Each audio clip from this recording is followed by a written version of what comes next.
Hey everyone, it's Brooke.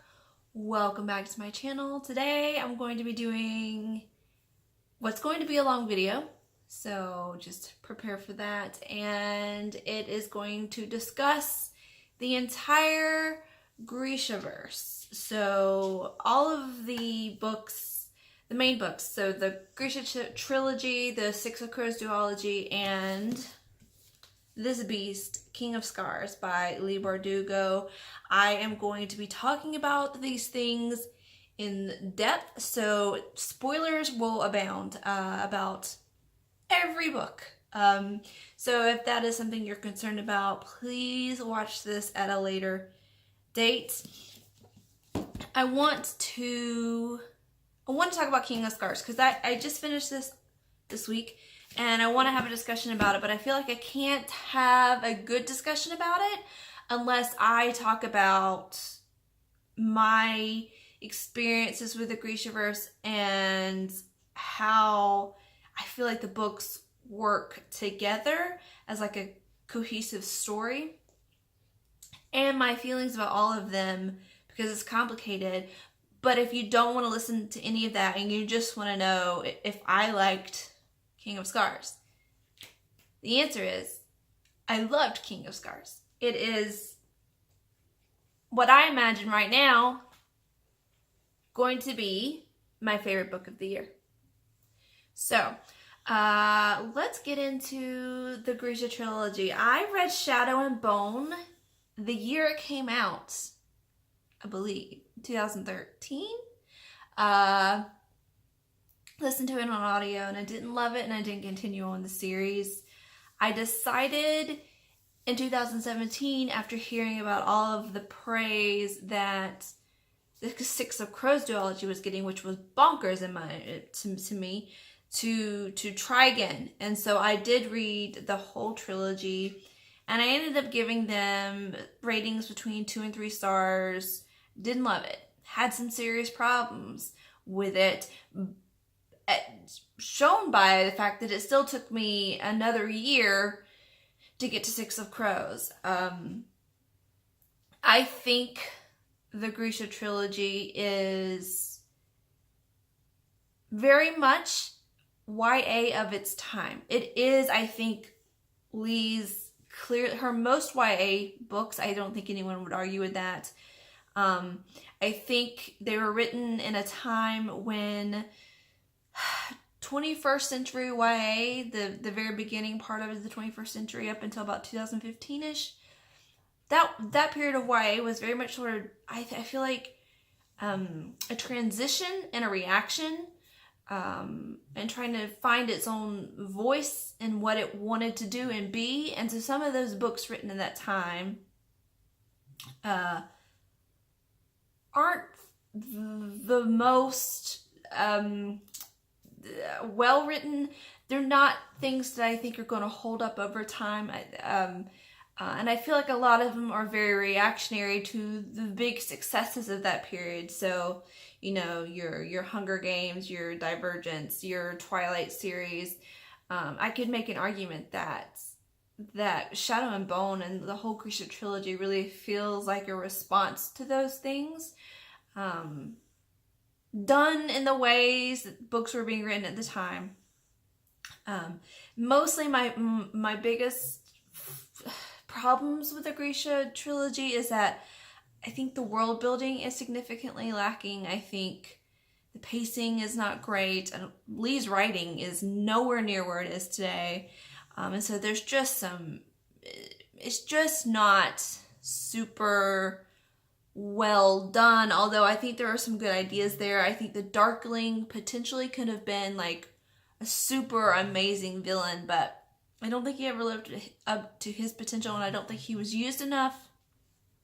I think Alina probably needed to be better written, because I think Leigh, I'm just going to call her Leigh because we're on first name basis, I think she was trying to do some really great things with the Grisha trilogy, namely to talk about power and sort of the seduction of power and the ultimate, you know, how power corrupts. And that would have been a really interesting story. And I think Alina could have been a much more interesting character, but is what it is. So then that gets done, that happens. I read it, feel very mad about it. And then Six of Crows duology is released and people go nuts. And I was like, there's just no way. Like, I've read Leigh Bardugo before. There's no way. So I picked up Six of Crows just in December. I mean, very, very recent. And I was like, oh, wow, this doesn't even feel like a Leigh Bardugo book, you know, compared to the first 3 that she wrote. It is a stunning level up. I think everyone agrees with that. I don't think there's any controversy in saying that the Six of Crows books, just the level of detail she adds to her writing, her world building is spectacular in those books. Her characters are spectacular. She spends a whole lot more time creating a world that you can invest in, and I loved it. But it's a book that I feel like sort of straddles the line between YA and adult. It's probably what, if you're using the new adult classification, what I would label as new adult. I wish that that exists so that people would know that this, I feel like it is a step above YA, but not quite completely crossed over into adult. And I think that's important to talk about, and sort of gift your bearings within this universe. So yeah, I had some problems with the Six of Crows duology. I do still think there were some growing pains. I think that some of her pacing in Crooked Kingdom was a little off because I thought there were about 100 useless pages in there of just sort of meandering around. And we're going to talk about the difference between boring and slow, something that's long with no purpose and something that's long and slow with like a great purpose when I get to King of Scars. But I think Crooked Kingdom could have been edited down a little bit. I thought her decision to damsel Inej at the end of Six of Crows wasn't great. And we'll talk about that kind of compared to Zoya in King of Scars. And so there were some bumps, but all in all, like, I loved the Six of Crows duology, and it got me so excited for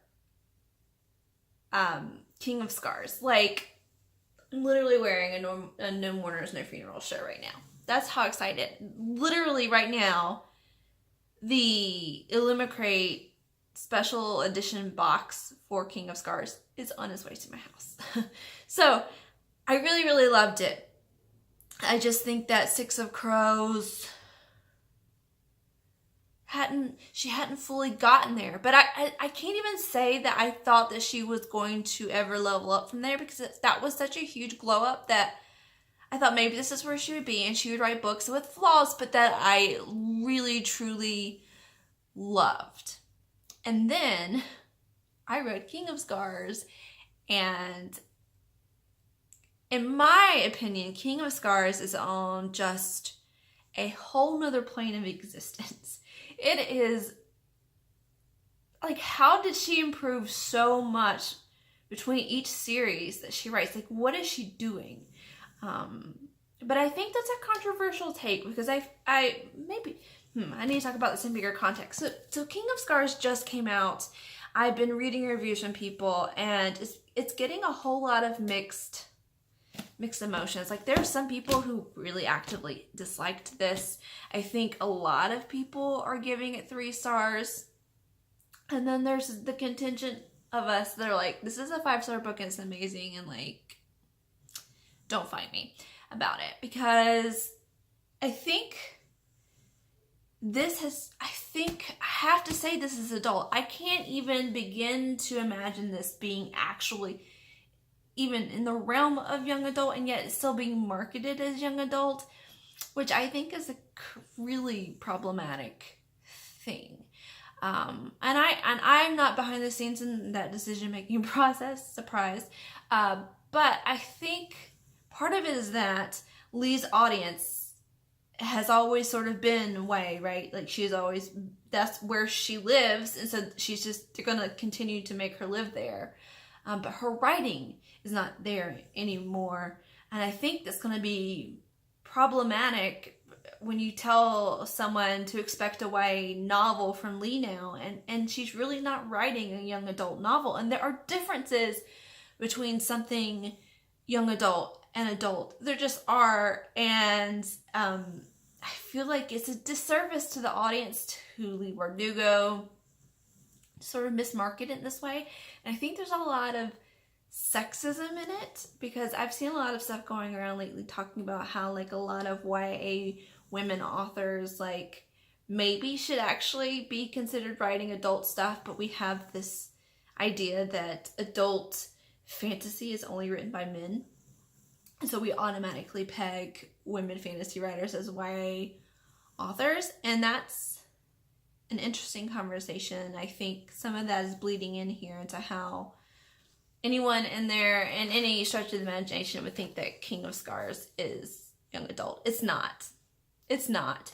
And I think some of the reasons people are disappointed by it is because they're going in expecting young adults novel things like fast pacing. And oh boy, this is a super slow book, and I could not love it anymore for that. But I come from, a decade plus reading very, very slow things. Classic literature or like adult contemporary literary fiction. Most of those things are incredibly slow. You're not reading it to like it be a page turner. And that's what I've read for like 12 years straight. So like, this is way faster than that stuff, but it's still incredibly slow building story. And I think that, and I've seen a lot of people say it's boring and slow, and I think this is going to be the problem that she's going to experience now if she continues to write this way, because it's an adult book. It's like an adult literary fantasy at this point. She's doing so much. She's doing so much world building. You think about your Robin Hobbs and how slow her world building can be. Like how just meticulous it is, how she can spend 200 pages on world building that has nothing to do with the plot. And you either love her or hate her for it. I mean, there's plenty of adult readers who don't like slow-paced adult fantasy, but you're typically not going to see that in a YA book. A YA book it does heavily focus on plot and plot progression. King of Scars, man, just finally, because this feels very much like the fourth book in the Grisha trilogy. So the Grisha trilogy, I think, is necessary to read this. You gotta read those books. I think you're doing a disservice to King of Scars if you don't. But finally, the world makes sense to me. She spends so much time world building Ravka, and its problems, just like the look and feel of it. I finally can remember the names of places. Characters are fully realized, and I loved it so much for slowing down, taking a breath, slowly walking us through this world, building up this story so that I cared when things happened, when I was worried about people, when I was worried about the country of Ravka, and its people. And so kudos to Leigh Bardugo for being brave enough to write a book this slowly paced. And she has to kind of know that people are going to find this, because if you're still targeting it to 13 to 18-year-olds, this is probably going to be really fucking boring to them. I'm seeing a lot of nearly 30-year-olds find this really boring. And I'm just so happy that she's just I'm going to do it anyway. So King of Scars, like I said, it is very much the fourth book in the Grisha trilogy. It takes place 2 months after the events of Crooked Kingdom. We have 3 points of view. Nina, who is a character from the Six of Crows duology, Zoya, who is from the Grisha trilogy, and Nikolai, who is from the Grisha trilogy. Nikolai is now king of Ravka. He's pretty young. He's 23, which again, these characters, I think Nina is the youngest at 18, but Zoya and Nikolai are in their 20s, and he's ruling a kingdom. So again, this is no longer young adult. Like, the character, your main focus in Nikolai is not a young adult, demographically speaking, in like book world. He's not 18. He's 23 years old. He's been through a war. He is having to make very adult decisions because he's a fucking adult. This is an adult book. And I wish we could just let it be that. But anyway, back to the points of view. I'm going to get into sort of, I think, some of people's struggles with it and why I liked all of it. So I think people struggled with the fact, first off, that Nikolai is not like the entire book. I think people expected this because, again, it's been sort of marketed as like Nikolai's story, which he is a huge part of this. But there are other parts of this. His POV is only one of 3, so roughly a third of the book is from his perspective. However, Zoya is always with him, so he's a main character in 2/3 of the book. That's a lot. That's enough. And then Nina is on a side quest. She's being a spy off in the north. And people had a problem with that, but I didn't. I loved it. I think why Nina's story is so important is because Nikolai's story, this is a post-war book. Again, not something that YA does often. When you're seeing the aftermath of like the big YA trilogy, you know, and then like the characters are older now, they're grown up and they're having to deal with the after effects. That's this book. That can be pretty boring to a lot of people because it's a lot about politics. It's a lot about, you know, rebuilding, dealing with the fact that just because the war is over doesn't mean struggle is over and that you still have enemies. You're still trying to not go to war again, and you're trying to help your common people out who are struggling. You know, stabilizing a country is difficult, particularly when you're 23 years old. For anyone really, but you know, he's young. And you have like religious fanatics breathing down your neck too. And I think what Nina's point of view, even though it's like the separate side quest thing, is it expands the world so that you get sort of, Nikolai can't be everywhere at once, but you need to understand that what he sees in his immediacy is not all of the stuff he's having to deal with. That the world is much larger and there's all of these factors that are going to play in to how he governs and how he rebuilds Ravka. And so Nina is eyes in that one part of the world, a part of the world that is now coming again to, you know, wants to go to war with him by the end of the book. So Nina's important to be there. It's important to have eyes there. And I think it allows Nina to grow by herself as a character instead of just being another person at the palace. I know a lot of people were disappointed, and I think there's a little bit of that. I expected this book to be this, and it ended up being this. And I'm mad because it's not this, which is something I can struggle with too. Like, I get it, but you're never promised a Nina is best friends with Zoya and Nikolai book. Like, never. So, you know, the fact that she's just not hanging out with them doesn't mean this book didn't do what it was supposed to do. Like, it never claimed to be that. So, Nina's off up there, getting to sort of, I think part of it too, why Nina being off by herself makes a lot of sense, is she needs to deal with her grief over Matthias, which is just heartbreaking. She needs to do that on her own. She also needs to take him home and bury him. But she's also been she's been a soldier in the Grisha army. She grew up, you know, in the schools and learning. But she also has spent a fair amount of time now away from that world, and learning in Ketterdam with Kaz in the group, which has changed her. It shifted her, and she's literally changed since her powers are, you know, now not with the living but with the dead.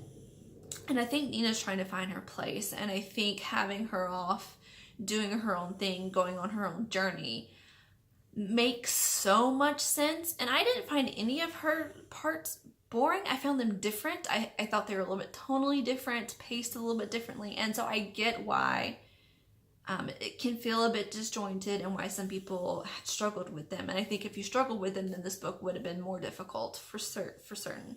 I just didn't. I just always felt like her voice was necessary, and what she was doing was an important part of Nikolai's story. And as far as Nikolai and his usage is concerned, I still think he's 2/3 of the book, which is enough. I think Nikolai's one of those characters that is often kept to the side because he's got that really sort of sassy, like, too witty for his own good, the too clever fox, witty banter, like, always has the snappy comeback. He's that character, right? And I think it is difficult to write that character all of the time and make him the main character, because it can get annoying very quickly, and it can also just be hard to keep up. So I think Lee does a great job of, like, here's a third of the book that's from his POV, like, so, like, full on Nikolai.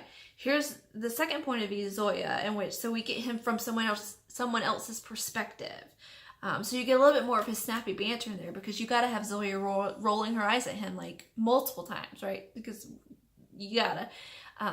But you're a little bit removed through her. And then Nina, where you're just like, there's no real Nikolai. I mean, she's working for him, he's mentioned, but he's not the forefront of that. And so you kind of have pockets where you're allowed to breathe, where Lee is allowed to breathe, and I have to write that banter all the time. And I think it was the perfect usage, the perfect amount of usage for that kind of a character. Because I think if every other dialogue in this book is just Nikolai saying something really sassy, I think I would have been annoyed. I think a lot of us would. I mean, this is 500 something pages. I mean, that can be a lot. So I think he was used just the correct amount. Whether or not I think it was marketed that way, no. I think, again, I struggle with the marketing of this book pretty much. But the book for what it is, I don't struggle with at all. I want to talk a little bit about Zoya, because I have not talked about her enough. Is she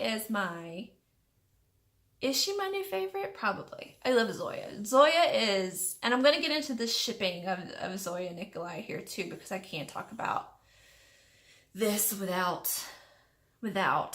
talking about them as a ship. So people are pretty torn on this as well. I know a lot of people who shipped Zoya and Nikolai, the potential of them, for quite some time. And there are a lot of people who are like, please don't do this. And listen, I'm not going to judge either side. I think shipping is very personal. I myself have oftentimes shipped things people hate and vice versa. And I just, I leave that. I don't try not to make judgments. And I think everyone ships and what they ship and how they feel about it is valid. I personally love them. They are like, Zoya and Nikolai are just everything I love in a ship. But Zoya herself, I don't remember having too many strong feelings either way about her in the Grisha trilogy. Because I just didn't really have that many strong feelings about anybody in the Grisha trilogy. Even Nikolai, which everyone loved. I was just like, meh. But I loved her in this. Just how she is written. Oh my gosh. And she gets to be like, all her stuff, all the insinuations about her being a queen. And then, like, she gets to ride a dragon. And then she gets to fucking be a dragon. Like, she's my new life wife. I love her so much. I just want to I want to read a whole Zoya book. She was my favorite in this for sure.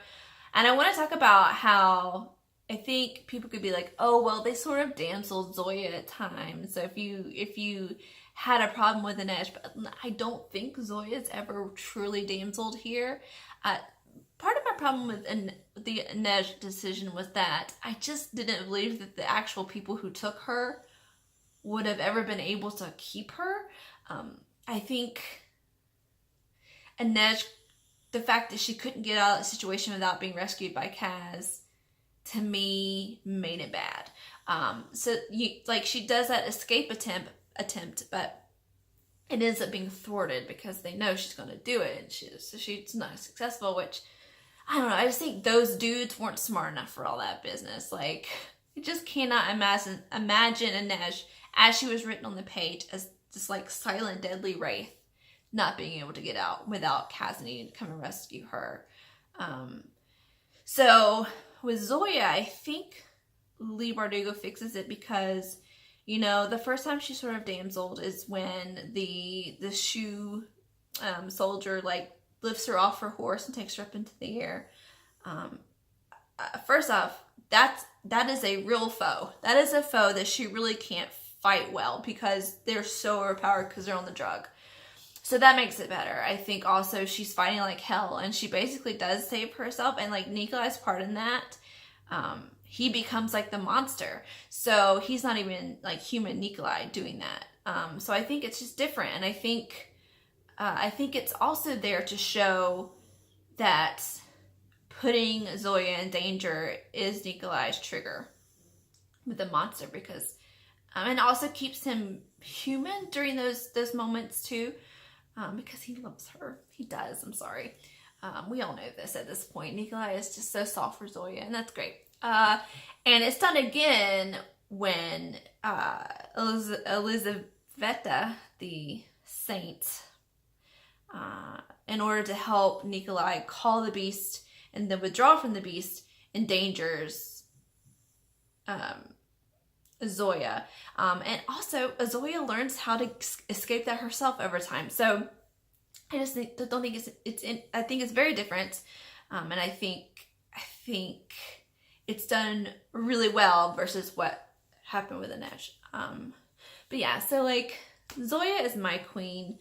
I love her so much. The thing about shipping them is that sort of like hardened soldier, cold-hearted woman with like the softer boy, and she's like sort of almost aromantic just in general, except for like, you know, the one boy that kind of like speaks to her heart, and then she's like protecting him, and like she sees this monster, and now she has this monster kind of inside of her. It's not really a monster, it's a dragon, but whatever. And then like Nikolai and his like, oh, I just really sort of wish that I could maybe like hang out with Zoya some more. She's such a queen. Like all the ways he just thinks about her. And the fact that, that like he would much rather like her be his queen than like having to like marry one of these other girls that he just, a stranger, you know? I don't know. I just love it. I love the idea that Zoya's trying to help him find a wife, and that just feels so angsty to me, even though it's not like super angsty yet. And the fact that Nikolai doesn't want to find a wife, see, these are very adult problems. I can't even talk about it coherently. Like, I know it just did not make sense. Like, when I was practicing this video before, I had such good points about shipping of Zoya and Nikolai, but basically it's just a feeling in my heart, man. I love them. I think they're great for each other. I love that. I love when the girl is kind of sort of just cut herself off from this emotion, or she just doesn't really think anyone will love her, and then there's this really soft gooey boy who's like kind of adult, who you kind of want to just slap in the face sometimes, but who just like loves her and will treat her the best and realizes her strength and power, and that she's far better than he is, and he's just in awe of her. And I think that's totally what Nikolai is.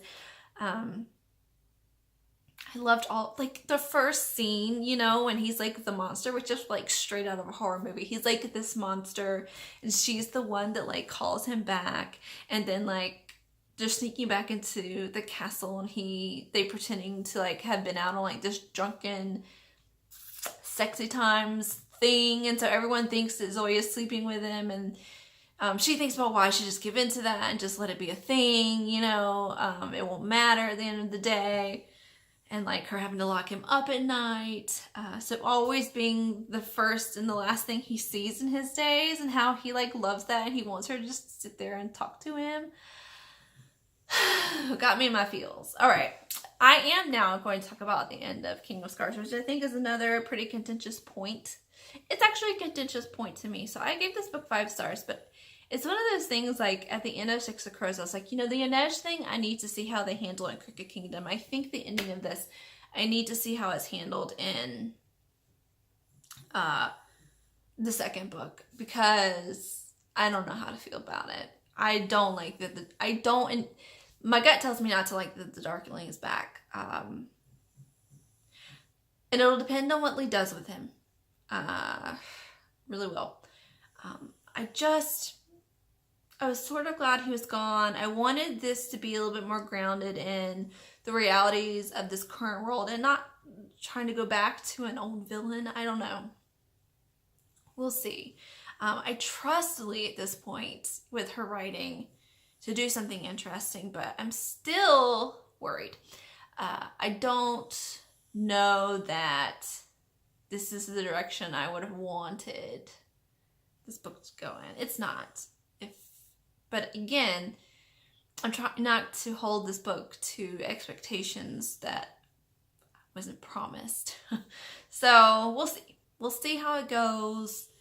I was real sad about old Isaac. I think that's sad. But again, thank you, Lee, for like going there.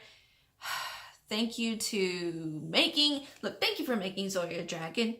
Thank you. I got very excited there. Okay, so I think that's mostly what I want to say about King of Scars. I don't know if I've done it justice. I loved this book. I love where Nina's story is going, and whatever's going to happen with her and her new mission she's given herself. And the wolf. Oh my goodness. And her new budding relationship. It's great. Zoya is just my queen. I'll read a million books about Zoya forever. And Nikolai, like, I've come to really love him. I love one of the things about the world building she does in this, and I think she does it really well in the Six of Crows duology too, is she does like backstory really well in these books. You know, where you get to see like little glimpses of a character's past. And here is Nikolai, like his story about Dominic. Yeah, I just finally really appreciated everyone. I really appreciated like Nikolai's thoughts about Alina. I really appreciated some of the Alina hate in this. Especially like the saints they meet, you know, towards the end when they're just like so unimpressed with Alina. I loved it. I wonder though, like, who are they going to bring back besides just the Darkling in the second book? Like, will Alina and Mal like come back? I feel like you can't bring, this is the problem with bringing the Darkling back. It's like, how do you do that and have Alina still just stay off being anonymous? Like, I don't know. Is Nina gonna like call in her old crew? Are we gonna get maybe an Inej appearance or a Kaz appearance or a Jesper and Wyland appearance? I don't know. I'm excited. I'm glad to know more about everyone. I appreciate how adult this book was. I loved how slow it is. I love that it's a post-war novel. I love the political intrigue and just the struggles that Nikolai is having to actually rule, which we so rarely see. Yeah, I like it. I like it a lot. And I'm gonna stop talking now, but let me know if you've read the Grisha Verse. Like, what's your favorite? Did you like King of Scars? Did you not like King of Scars? How's it going? Check in with me down below. Your feelings are valid. Do you ship Zoya and Nikolai, or would you rather them stay friends? It's interesting though. This was another point I wanted to make. This video's gonna go on forever. I sort of see Zoya and Nikolai as sort of almost like Bellamy and Clark from the 100. Here we go, just talking shit out my ass. Where it's like the leader and then like their second. So like Clark is really the leader and Bellamy's her second. And then here like Nikolai is the leader and like Zoya is his second. But both the seconds have the capabilities of being a leader, and they often make co-decisions and stuff, you know? Like I see them as being very similar. But I don't ship Bellamy and Clark romantically, and I never have. I've always shipped Bellamy with Echo since season 2. It's a controversial take, but always, I like them as friends and like co-leaders, and I think they love each other, and like, I don't know what kind of a way, just like a deep family love. Like, that's how I like them. But for some reason, I love Zoya and Nikolai romantically. I think them as friends too. Like, if they just stay friends, like, I'll be okay. But romantically, I'm really into it. And I'm trying to figure out what the difference is. I think it's because I like Bellamy with Echo more than I like the idea of him and Clark. Whereas I don't really have anyone I would prefer Zoya or Nikolai with. And I just like their quiet little flirty moments. And I think it's much more telegraphed romantically. So I've just always kind of been there. So yeah, all right, I've gone off on too many tangents. I'm done now, truly. Bye, guys.